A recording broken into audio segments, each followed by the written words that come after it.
ওম নমো ভগবতে বাসুদেবায়। জয় শ্রীকৃষ্ণ। রাধে রাধে। নমস্কার, আমি দীপা। সকলকে সুস্বাগত জানাই রায়কিশোরী দীপা তথা সনাতন ধর্মীয় তথ্যমূলক চ্যানেলে। সকলে কেমন আছেন? নিশ্চয়ই ঈশ্বরের অশেষ কৃপায় আপনারা সকলে ভালো আছেন, সুস্থ আছেন। আজকের ভিডিওটি রয়েছে শয়ন একাদশীর পালন প্রসঙ্গে। যে সকল ভক্তরা আপনারা 25শে জুলাই শনিবার দিন শয়ন একাদশী ব্রতর উপবাস রেখেছিলেন, মানে দেবশয়নী একাদশী ব্রতটি পালন করেছিলেন, তাদেরকে পালন কার্য সুসম্পূর্ণ করতে হবে 26শে জুলাই রবিবার দিন। সঠিক সময়ের মধ্যে পালন কার্য যদি সুসম্পূর্ণ করতে না পারেন, তাহলে ব্রতের কোনো পূর্ণ ফলাফল আপনারা প্রাপ্ত করতে পারবেন না। এমনকি আপনাদের ব্রতটাই অসম্পূর্ণ থেকে যাবে, আর অসম্পূর্ণ ব্রতে নিশ্চয়ই পাপ লাগবে। আপনারা অবশ্যই শ্রবণ করবেন এই শয়ন একাদশীর পালন কখন আপনাদেরকে করতে হবে, কোন সময়ের মধ্যে, কিভাবে পালন করলে অধিক পুণ্যফল আপনারা প্রাপ্ত করতে পারবেন। এরই সাথে থাকবে শয়ন একাদশীর ব্রত কথা, ব্রত মাহাত্ম্য। তাই আজকের দিনে একটি বারের জন্য হলেও শ্রবণ করবেন। শ্রবণম মঙ্গলম। এই দেবশয়নী একাদশীর ব্রত কথা, ব্রত মাহাত্ম্য শ্রবণের ফলে অধিক পুণ্যফল প্রাপ্ত করা সম্ভব। এমনকি বৈকুণ্ঠ ধাম সেই ব্যক্তি লাভ করতে পারবে অতি অনায়াসেই। চাতুর্মাস্য ব্রত শুরু হচ্ছে আজ থেকেই। তাই আপনারা অবশ্যই ভক্তি নিষ্ঠার সহিত ব্রত সম্পূর্ণ করবেন পালনের মাধ্যমে। কিভাবে আজকের দিনে পূজা অর্চনা করবেন, কিভাবে পালন সম্পূর্ণ করবেন। 25শে জুলাই শনিবার দিন পালিত হয়েছে শয়ন একাদশী, যেটি আষাঢ় মাসে পালিত হতো, কিন্তু এই বছর এই শয়ন একাদশী তিথি পালিত হয়েছে শ্রাবণ মাসে। অধিক মাস যুক্ত হওয়ার কারণে এমনটা হয়েছে। আষাঢ় মাসেরটা শ্রাবণ মাসে পালিত হচ্ছে। ভগবান শ্রীহরি বিষ্ণু এই দিন থেকে 4 মাসের জন্য অনন্ত শয্যায় শায়িত হন, অর্থাৎ যোগনিদ্রায় প্রবেশ করেন। যেহেতু তিনি 4 মাসের জন্য ক্ষীর সাগরের যোগনিদ্রায় থাকেন, তাই এই সময়কালকে বিশেষ করে বলা হয় চাতুর্মাস্য। 2 মাস পর অর্থাৎ ভাদ্র মাসে যখন ভগবান বিষ্ণু পাশ পরিবর্তন করেন, তখন পালিত হয় পার্শ্ব একাদশী। এবং আরও 2 মাস পর ভগবান যখন জাগরিত হন, অর্থাৎ কার্তিক মাসে আমরা বিশেষ করে পালন করব দেব উত্থান একাদশী বা উত্থান একাদশী ব্রত। অনেকে আছেন যারা এই দিন থেকে চাতুর্মাস্য ব্রত পালন করা শুরু করেন, আবার অনেকেই গুরু পূর্ণিমা থেকেও চাতুর্মাস্য ব্রত পালন করেন। দুটোই শাস্ত্রে উল্লেখিত এবং অনুমোদিত হয়েছে। শাস্ত্রে বর্ণিত আছে যে এই 4 মাস শ্রী নারায়ণ এবং অন্যান্য দেবতারা যোগনিদ্রায় থাকেন এবং দেবাদিদেব মহাদেব সৃষ্টিকে পরিচালনা করেন। শ্রাবণ মাসে তাই আমরা দেবাদিদেবের পূজা অর্চনা করে থাকি। বিশেষ করে শ্রাবণ মাসের প্রতিটি সোমবার ভক্তরা ভক্তির সহিত দেবাদিদেবের পূজা অর্চনা করেন। যদিও এই সময় শুভ কাজ বা মাঙ্গলিক কাজ যেমন বিবাহ, গৃহপ্রবেশ, উপনয়ন ইত্যাদি পরিহার করতে হয় এই চাতুর্মাস্য চলাকালীন। কারণ এই সময় সৃষ্টির পালক স্বয়ং শ্রী নারায়ণ আধ্যাত্মিকভাবে নিষ্ক্রিয় থাকেন এবং তাকে ছাড়া কোনোভাবেই শুভকর্ম সুসম্পূর্ণ হয় না। আপনারা এই মহাপুণ্য প্রদায়ী শয়নী একাদশী অবশ্যই সকলে পালন করুন। যে আজ হচ্ছে শনিবার দিন, আর এই শনিবার দিন শয়ন একাদশী ব্রত যে সকল ভক্তরা পালন করেছিলেন, কিভাবে আপনারা পালন করবেন, সহজ ও সঠিক নিয়ম কি রয়েছে, সেই বিষয়টা আমরা একটুকু জেনেই নেব এবং তারপরে জানবো যে আমরা কিভাবে পালন কার্য সুসম্পূর্ণ করব, যাতে অধিক পুণ্যফল লাভ হয় এবং অন্তিমে বৈকুণ্ঠ ধাম প্রাপ্ত করা সম্ভব হয়। পুণ্যফল প্রাপ্ত করা এবং অন্তিমে বৈকুণ্ঠ ধাম প্রাপ্ত করা, আর বিশেষ করে এই যে একাদশীর কতটা মাহাত্ম্য রয়েছে এবং অন্য একাদশীর থেকে কেনই বা এই একাদশী এতটা গুরুত্বপূর্ণ ও মাহাত্ম্য শ্রেষ্ঠ বলা হয়েছে, সেই বিষয়টাও আমরা জানব। কিভাবে উপবাস করব, কিভাবে পালন করব, কারা এই একাদশীর ব্রত আপনারা পালন করতে পারবেন। সংকল্প মন্ত্র, পারণ মন্ত্র, একাদশীর দিন বিশেষ করে মহিলাদের ক্ষেত্রে একাদশী পালনের কিছু বিধি নিয়ে এই ভিডিওতে বিস্তারিতভাবে আলোচনা করা হবে। আমি আশা করছি সম্পূর্ণ বিষয়টি আপনারা শ্রবণ করলে মনোযোগ সহকারে উপকৃত ও সমৃদ্ধ হবেন। অর্থাৎ 2026 সাল মানে বাংলায় 1433 বঙ্গাব্দে শয়নী একাদশীর তিথি শুরু হচ্ছে 24শে জুলাই শুক্রবার সকাল 10:34 থেকে, যা থাকবে পরের দিন শনিবার সকাল 12:14 পর্যন্ত।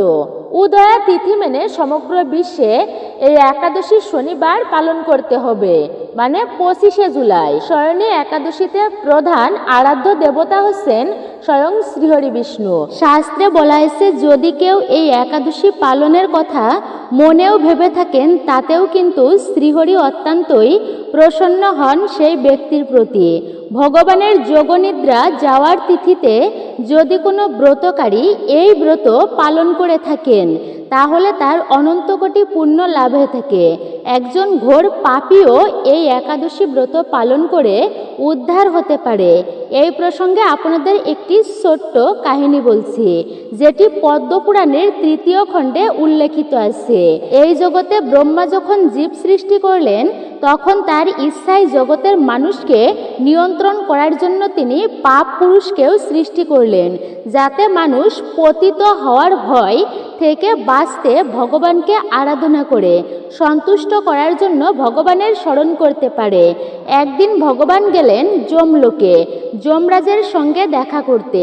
যমলোকে গিয়ে ভগবান শুনতে পেলেন দক্ষিণ দিক থেকে কিসের আর্তনাদ যেন, অর্থাৎ রৌরব নামক নরক থেকে মানুষের ত্রাহি চিৎকার ভেসে আসছে।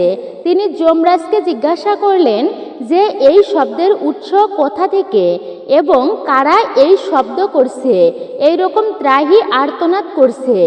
যমরাজ বললেন, প্রভু, যারা ভয়ানক পাপ করে নরকে তারা শাস্তি যন্ত্রণা ভোগ করছে, তারাই মুক্তির জন্য আর্তনাদ করছে। যারা দুর্লভ মানব শরীর পেয়েও ভগবানকে ডাকে না বা ভক্তিমূলক একাদশী ব্রত পালন করে না, তাদের অনন্ত কোটি বছর এই নরকে পতিত হতে হয়।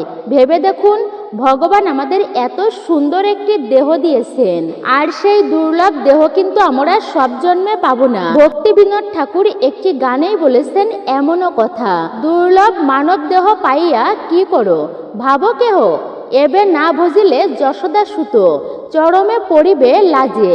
অর্থাৎ এমন একটি দুর্লভ মানব দেহ পেয়েও যদি আমরা ভগবানের সেবা, পূজা অর্চনা, আরাধনা না করে হৃদয়ে যদি ভক্তিভাব তৈরি করতে না পারি তাহলে মরণকালে প্রচণ্ড লজ্জা পেতে হবে। চলুন আমরা সেই বিষয়ে এখন জেনে নেব।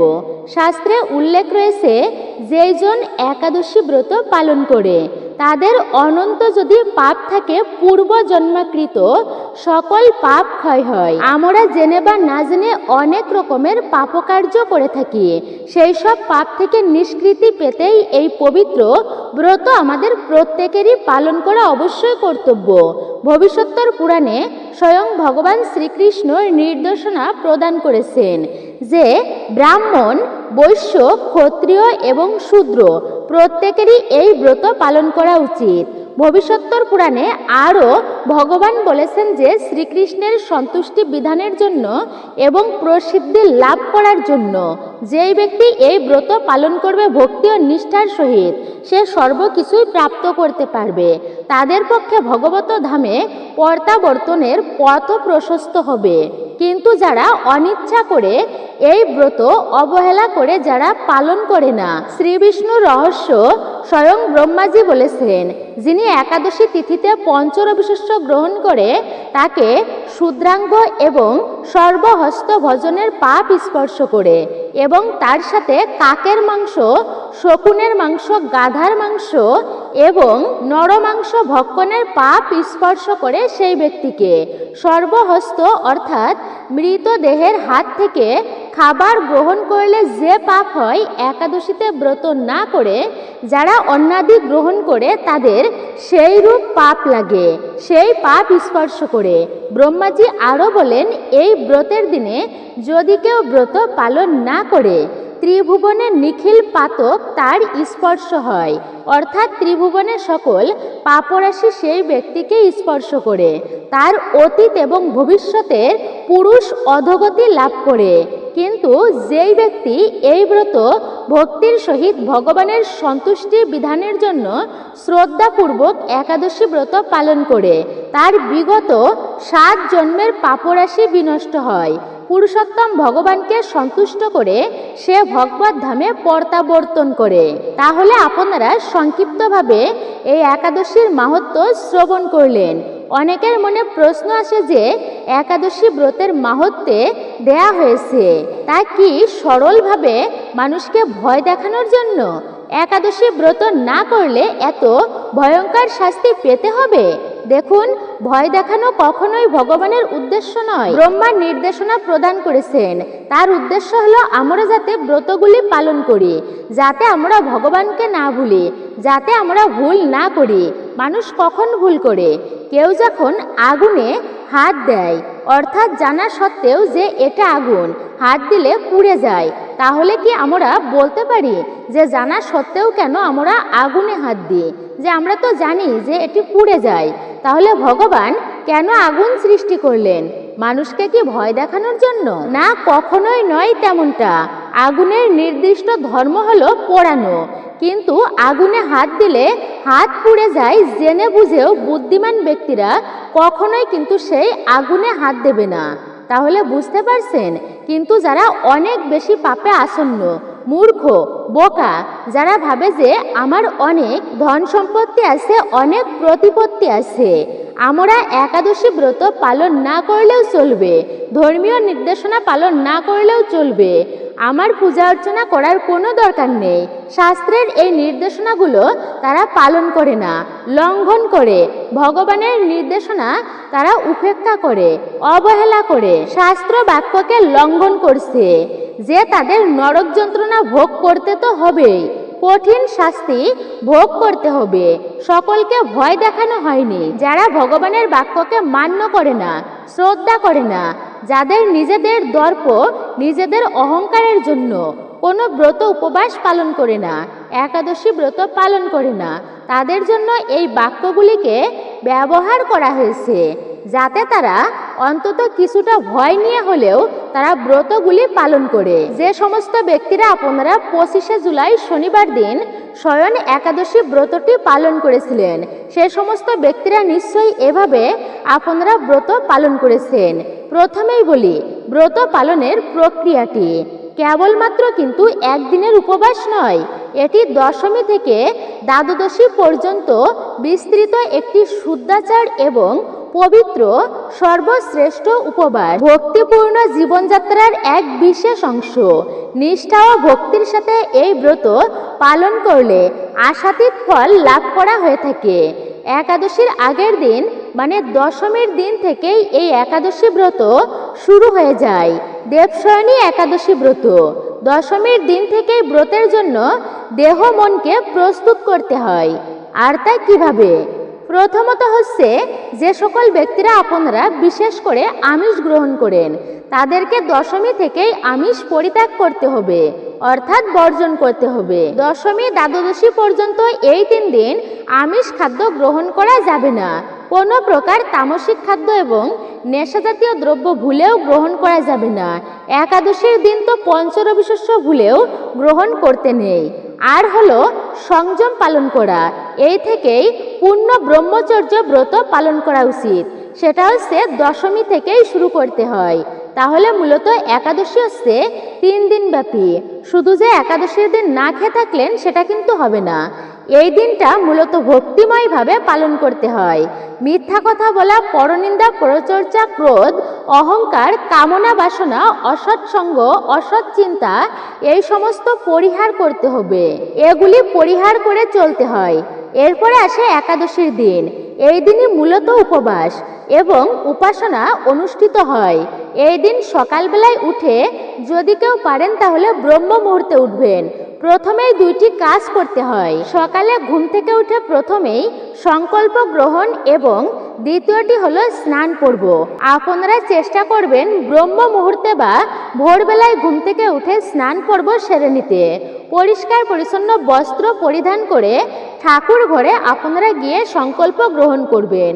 সংকল্প গ্রহণের জন্য ভগবান বিষ্ণু বা ভগবান শ্রীকৃষ্ণের পাদপদ্মে তুলসী পত্র এবং পুষ্প নিবেদন করুন এবং তারপর এই সংকল্প মন্ত্র উচ্চারণ করুন। আর সেই মন্ত্রটি হলো ওম একাদশাম নিরাহার স্থিত অহম অপর রেহনি ভক্সামি পুণ্ডরীকাক্ষ স্বরমে অভয়া অচ্যুত। অর্থাৎ, হে কেশব, আমি একাদশীর উপবাস থেকে পরের দিন আহার সম্পূর্ণ করব, যাতে এই ব্রত নিষ্ঠা ও ভক্তির সহিত পালন করতে পারি, সেই শক্তি আমাকে প্রদান করুন।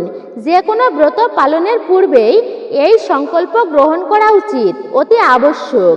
এই সংকল্প গ্রহণের মাধ্যমে আমরা ভগবানের কাছে প্রার্থনা করি যাতে তিনি আমাদের এই ব্রত পালনের জন্য প্রয়োজনীয় ক্ষমতা প্রদান করেন। এর পরবর্তী আসে উপবাসের প্রক্রিয়া। প্রথমে আপনাদেরকে বলি, যদি আপনি সমর্থ হন তাহলে অবশ্যই নির্জলা ব্রত পালন করুন, কারণ শাস্ত্র সিদ্ধান্ত অনুযায়ী বলা হয়েছে নির্জলা ব্রতই হচ্ছে সর্বশ্রেষ্ঠ ব্রত। তবে যারা অসুস্থ বা বৃদ্ধ ব্যক্তি আছে তারা আপনারা জল পান করতে পারেন। ফলের রস এবং ডাবের জল পান করেও ব্রত স্বচ্ছন্দে আপনারা পালন করতে পারেন।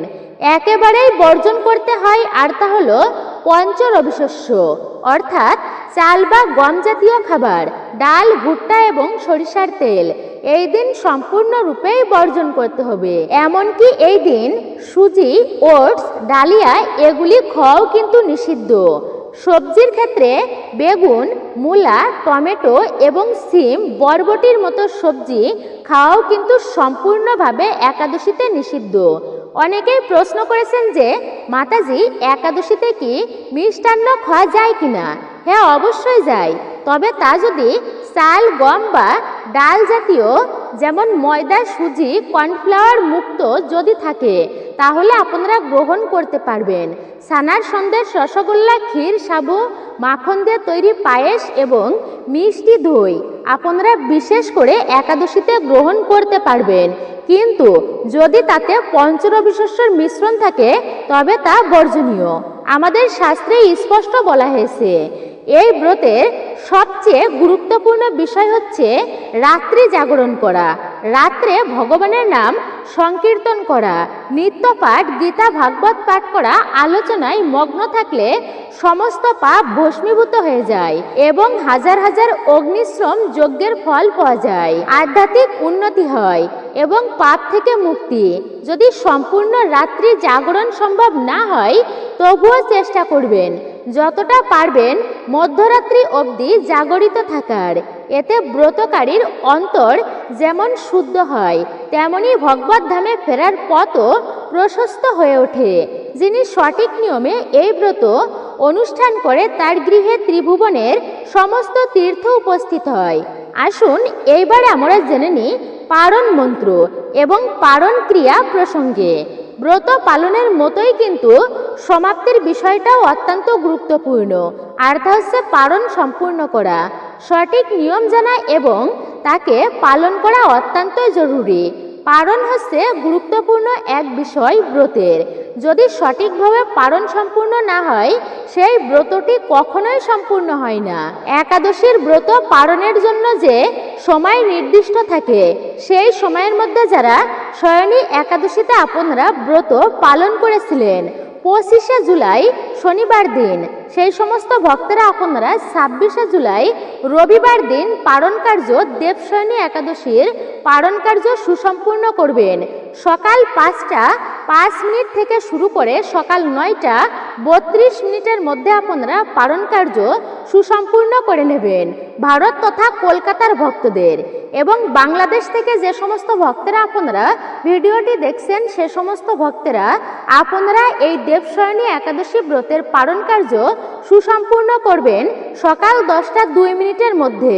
কিভাবে এই পালন প্রক্রিয়া আপনারা করবেন। তাহলে এইবার জেনে নিন। প্রথমত তুলসী পত্র এবং চরণামৃত গ্রহণ করে শুরু করতে হবে। সাত্বিক, নিরামিষ এবং শস্য জাতীয় খাবার যেমন ভাত, আটা, রুটি, চিরা এগুলি খেয়েও আপনি পারণ ভঙ্গ করতে পারেন।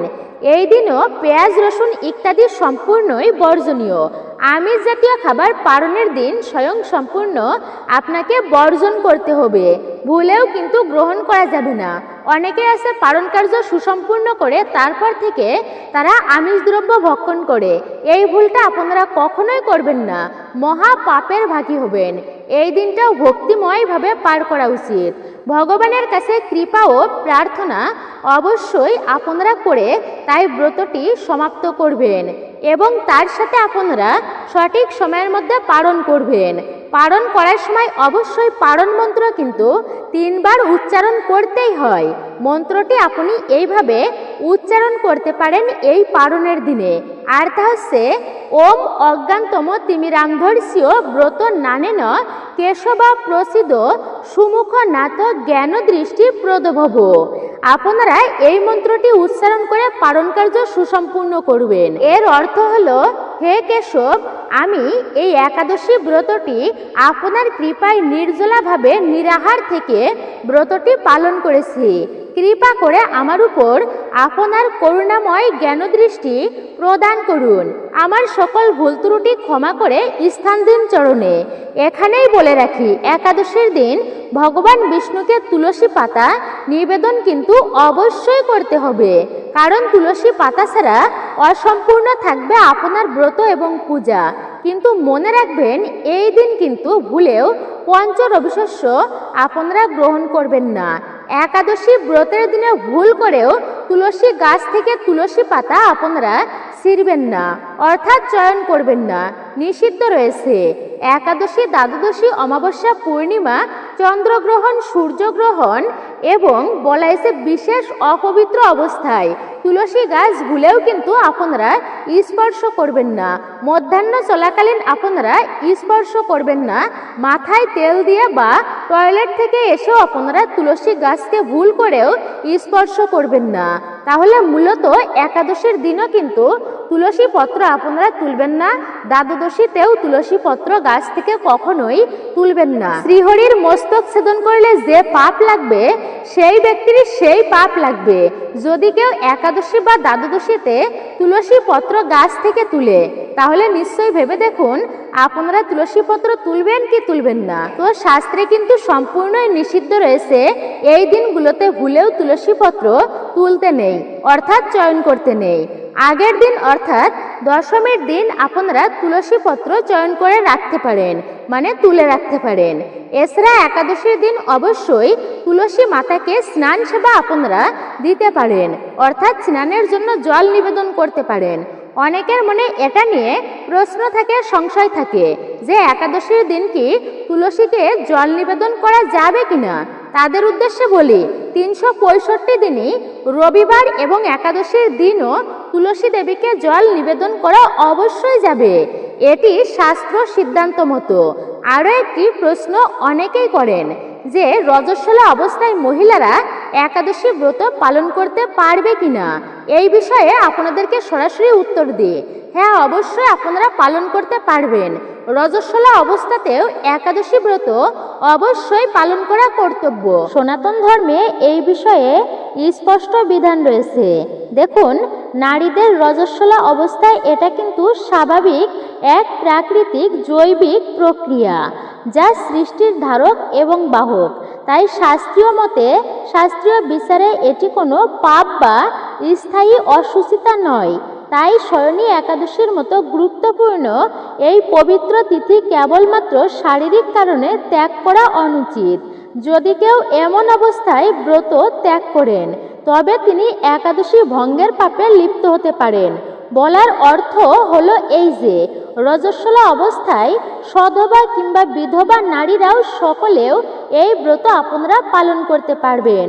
8 থেকে 80 বছরের সকলেই ব্রতটি ভক্তি ভরে আপনারা পালন করবেন। তাই আপনারা সকলেই একাদশী ব্রত পালন করুন। ভক্তির সহিত ভগবান বিষ্ণুকে সন্তুষ্ট করার উদ্দেশ্যে। এই একাদশীর ব্রত অতি অবশ্যই সকলে পালন করবেন, অপরকে উৎসাহিত করবেন। শয়নী একাদশীর ব্রত মাহাত্ম্য কথাটি আপনারা অবশ্যই শ্রবণ করবেন এই বিশেষ দিনে একটি বারের জন্য হলেও। শ্রবণম মঙ্গলম, শ্রবণেও বিশেষ মঙ্গল সাধিত হয়, তাই আপনারা অবশ্যই শ্রবণ করবেন শয়নী একাদশীর ব্রত কথা, ব্রত মাহাত্ম্য। আর আপনারা অবশ্যই এই পারণের দিন ব্রাহ্মণ বৈষ্ণবদেরকে ভজন করাবেন, গরিব দুঃখীদেরকে আপনারা ভজন করাবেন, সাধ্য মতো দান করবেন। অর্থ বা বস্ত্র এই বিশেষ দিনে দান করা আপনার জন্য শুভ হবে, তাই আপনার সামর্থ্য অনুযায়ী অবশ্যই দান করবেন। পশু পাখিদের খাবার খাওয়াতে ভুলবেন না। দ্বাদশীর দিন অবশ্যই, পারণের দিনে কিন্তু অন্ন ভজন না করালেও কিন্তু পাপ লাগে, তাই অবশ্যই আপনারা যে কোনো একজন ব্যক্তিকে হলেও ভজন করাবেন, তারপরে আপনারা প্রসাদ গ্রহণ করবেন। নির্দিষ্ট সময়ের মধ্যে আপনারা পারণ কার্য সুসম্পূর্ণ করবেন। এই দিনেও কোনো ক্ষৌরকর্ম করবেন না, বৃক্ষ আদি আপনারা কাটবেন না, এবং এই দিনেও পরনিন্দা পরচর্চা এমন কার্যগুলি আপনারা করবেন না, অধার্মিক কার্যগুলি। নেশাজাতীয় দ্রব্য এই দিনেও ভক্ষণ করবেন না। শুদ্ধভাবে দিনটি অতিবাহিত করুন, তাহলেই ব্রতের সম্পূর্ণ ফল লাভ করতে পারবেন এবং সর্বমনস্কামনা পূর্ণ হবে। আর আপনারা ব্রত কথা শ্রবণ শেষে অবশ্যই ঠাকুরের উদ্দেশ্যে একটি প্রদীপ প্রজ্বলিত করে দেবেন এবং একটি পুষ্প অবশ্যই ঠাকুরের চরণে দেবেন। একটি মাত্র তুলসী পত্র হলেও ভগবানকে নিবেদন করবেন, ভগবানের ভোগে দেবেন এবং তার চরণে একটি তুলসী পত্র অর্পণ করবেন। মণিমুক্তা আদি দান করলেও তিনি যতটা প্রসন্ন হয় না, একটি মাত্র তুলসী ব্যক্তি যদি কেউ ভক্তির সহিত তুলসী পত্র অর্পণ করে থাকে কোনো ব্যক্তি, তাহলে সেই পুণ্য ফল অচিরেই সেই ব্যক্তি লাভ করতে পারে। ভগবান এতটাই প্রসন্ন হয় সেই ব্যক্তির উপর, সে ব্যক্তি নিজেও ভাবতে পারে না। তাই অবশ্যই এই পারণের দিনেও ভক্তির সহিত ভগবানকে তুলসী পত্র নিবেদন করুন। ওম নমো ভগবতে বাসুদেবায়, এই মন্ত্রটি আপনারা জপ করুন, অথবা হরে কৃষ্ণ মহামন্ত্রটি 108 বার পারলে এই দিনে একটি বারের জন্য হলেও আপনারা জপ করবেন। গীতা ভাগবত আদি আপনারা পাঠ করবেন বা শ্রবণ করবেন। একাদশীর মাহাত্ম্য কথা এই দিনে শ্রবণ করতে আপনারা কিন্তু ভুলবেন না। তাহলে মূলত এটাই ছিল আমাদের আজকের ভিডিওটি আপনার কাছে কেমন লেগেছে মূল্যবান মতামত জানাতে একদমই ভুলবেন না। আর আপনি যদি আমাদের চ্যানেলের নতুন দর্শক হয়ে থাকেন, বিনীত অনুরোধ করব চ্যানেলটি অবশ্যই সাবস্ক্রাইব করুন, পাশে থাকা নোটিফিকেশন বেল আইকনটি অল করে দিন। একজন সনাতনী বোনকে আপনারা সাপোর্ট করবেন, আমি আশা রাখছি ধর্মীয় যাত্রায়। সকলে ভালো থাকুন, সুস্থ থাকুন, পরম করুণাময় ঈশ্বরের অশেষ কৃপায়। আর আমাদের ভিডিও দেখতে থাকুন। সকলকে অসংখ্য ধন্যবাদ আমাদের সঙ্গে যুক্ত থাকার জন্য। নতুন পুরাতন সকলকেই ধন্যবাদ।